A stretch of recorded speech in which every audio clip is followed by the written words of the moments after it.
Today's video is sponsored by Grace Vought, a true patriot and a Kenyan nationalist at heart.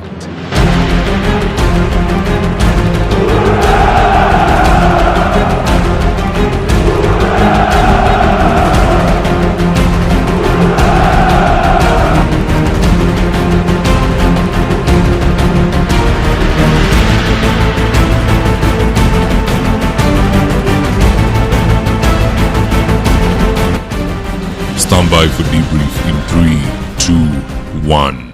Yesterday I had a chance to watch Peter Munya and Jeff Koinange live, and I can confidently say that Munya is full of overprocessed horseradish. In this video I'll tell you why, and so with no further ado, let's get after it. Number 1, I've been wondering why Munya is suddenly attacking Rigathi, but guess what? Uhuru Kenyatta was part of the meeting, which led to Munya, Muturi and Kivuti lecturing Gachagua in a joint statement. Just listen into this slip up from Munya. But he told you today in that function, he says, nyinyi ni kama miti, hamwezi kutembea, yeah, you are valueless politically. That's why I'm happy he's not a presidential candidate, because I don't think I would want that kind of a person to be, I would not support that kind of a candidate, a person to run the country. Because those dictatorial tendencies are the same ones we are saying we don't want in the current government. How can you call people meaty, walking like sticks? I think there's something wrong with there's something wrong with him. And he needs to address that very urgently. Yes. Tell me something. Did this come up at Monday's Azimio Council meeting, which was attended virtually by former President Uhuru Kenyatta? Did it come up? What? This matter of the bullying and the dictatorial... In the discussion, the general discussion? Yes. Not at all. We consulted, me, Justin Muturi and Lenny Kivuti on this particular matter. And we decided to make a statement. Because he talked about our parties. He didn't talk about Wiper. He didn't talk about even Jubilee, even though he has talked about Jubilee in the past. He talked about our parties.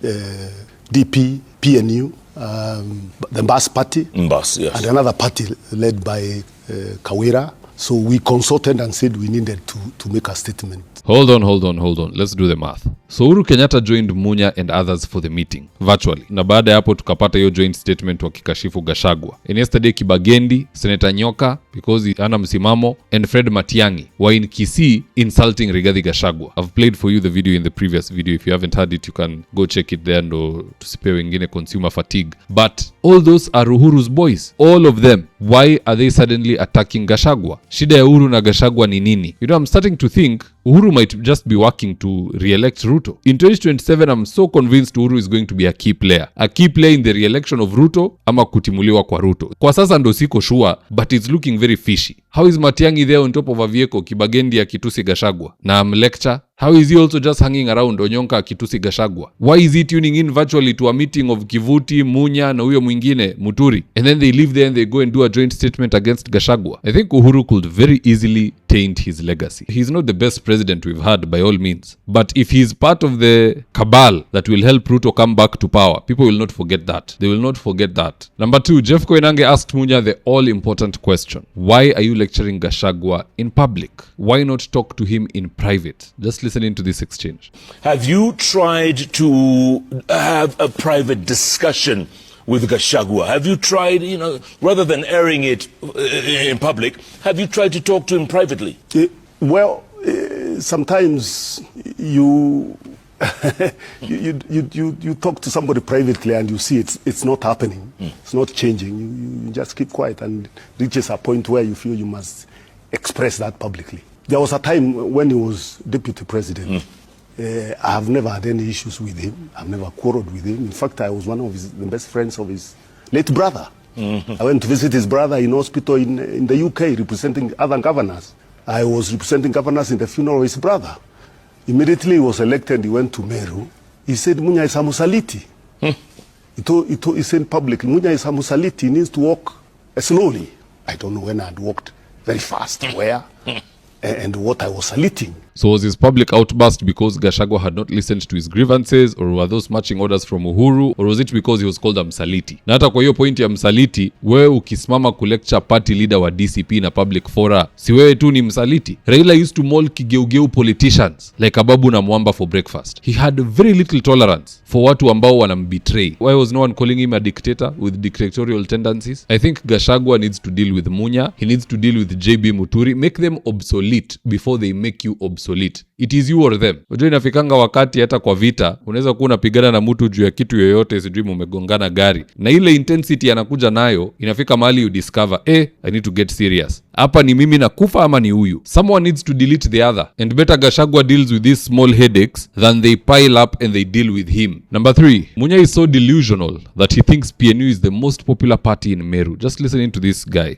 We have very many MPs, very many MCAs. If you do some opinion polling in certain regions, for example, Meru, you see PNU is the most popular party in Meru as we speak. Parties, Hunda was the biggest party, is the biggest party in parliament now. Can they even have one MP in Mount Kenya right now as we speak? So let's not look at things in that very narrow lens of looking at now.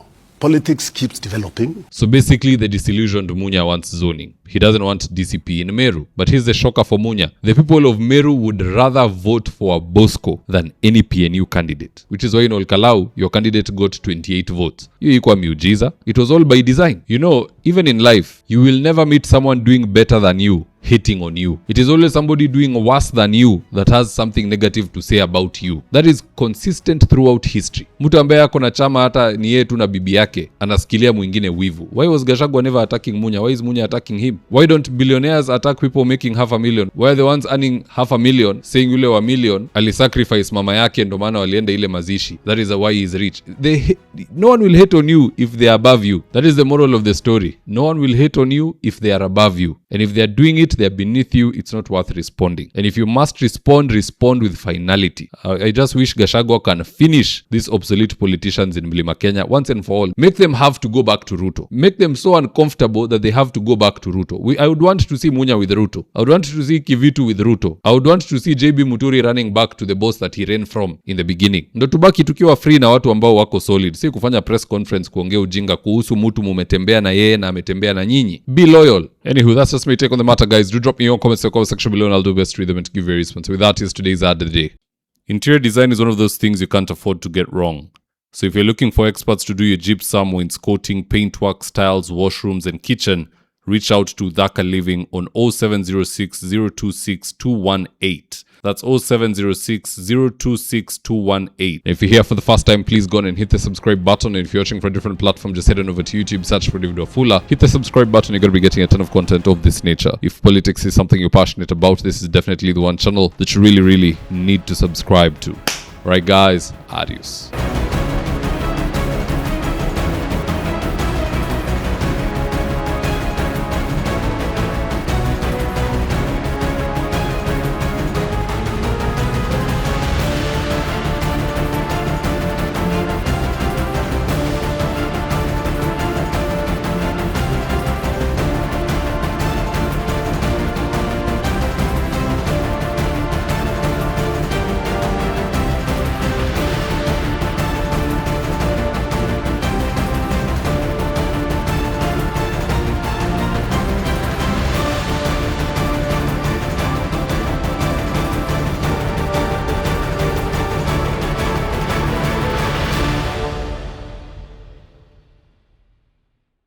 Thank you for choosing David Wafula as your primary news platform.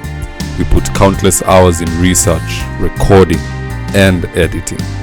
By showing up each and every day to watch our videos, you encourage us to generate more videos for the viewers.